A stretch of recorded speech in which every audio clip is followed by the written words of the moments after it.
Hello, myself Dr. Tamal Pramanik. I am an assistant professor of NIT Calicut. So today we will learn how the finite element method works for a given model problem. So we will see from real life problems some real life applications. From that application we will construct the finite element model and finite element formulation, and we will construct the basis functions for that problem. So let's move to the main part. So first we will see how finite elements are looks like. Elements looks like. Okay. So if we consider one dimension, so for one dimension, it looks like an interval. Okay, it is looks like an interval. Okay. Similarly, if we consider two dimension, so for two dimensional case, it looks like triangle. Okay, so it is triangular elements. For one dimension, it is looks like interval. Suppose xi is a point and corresponding point is xi plus 1 next point. So this is an interval. So this is a finite element for one dimension. Similarly, for two dimension, this is a triangular element in 2D, that is for 1D.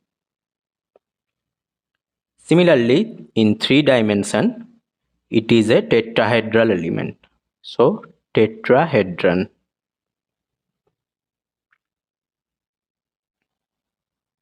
So this is a tetrahedral element. So next we consider a horizontal elastic bar. The length of the bar is I in the interval 0 to 1. Ux is the displacement.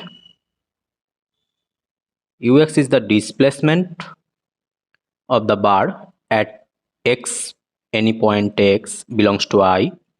Ax is the modulus elasticity of the bar, and Ax is piecewise continuous function, and there is some condition on Ax. Ax is bounded in the interval 0 lesser equal to x lesser equal to 1, and Ax is positive in the given interval, and Fx is our given load function. With this setup, we have the model problem minus Ax u dash x. Here dash means first derivative, whole dash equal to f of x. So whole dash is there, that means second derivative is included in the interval 0 less than x less than 1, and u0 equal to u1 equal to 0. That means on the boundary 0. So name it as equation number 1. This next, consider H01 is the finite element space containing all the function vx such that integral 0 to 1 vx square plus v dash x square dx is less than infinity. With v0, v1 is 0. So the weak formulation can be written as multiply by the test function both side of the equation. So integral minus 0 to 1 ax u dash x dash vx dx equal to integral 0 to 1 fx vx dx, where vx is the test function. Then integration by parts will give us minus ax u dash x into vx on the boundary 0 1 plus integral 0 to 1 ax u dash x v dash x dx equal to fx vx integral 0 to 1 dx. See, the first term will be 0 because we know that v0 equal to v1 is 0 on the boundary. The functional value v0 v1 is 0, so first term is 0. So we have integral 0 to 1 ax u dash x v dash x into dx equal to integral 0 to 1 fx vx dx. So this is our weak formulation or variational formulation auv equal to fv for all v belongs to h01 omega. Next, we discretize the domain in order to get finite element formulation. So 0, 1 interval, we discretize x not equal to 0, xn equal to 1.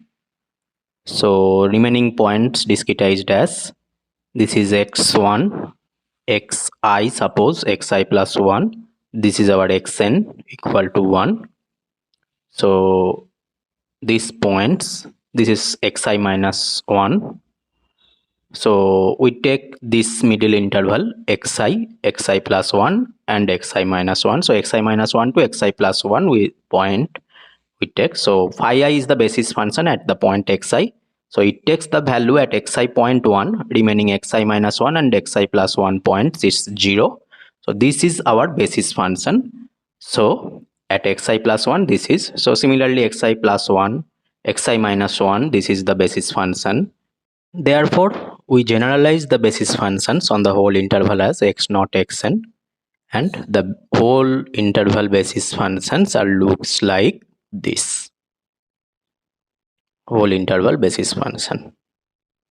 With this setup, we write the finite element space as sh naught equal to v such that v is belonging to c. C means continuous function on the interval I. P1k, k means each triangle. So in this case it is interval, each triangulation means it is interval. So each triangle it is linear, and v0 and v1 is 0. So this is our finite element space. So this is called FE space or finite element space.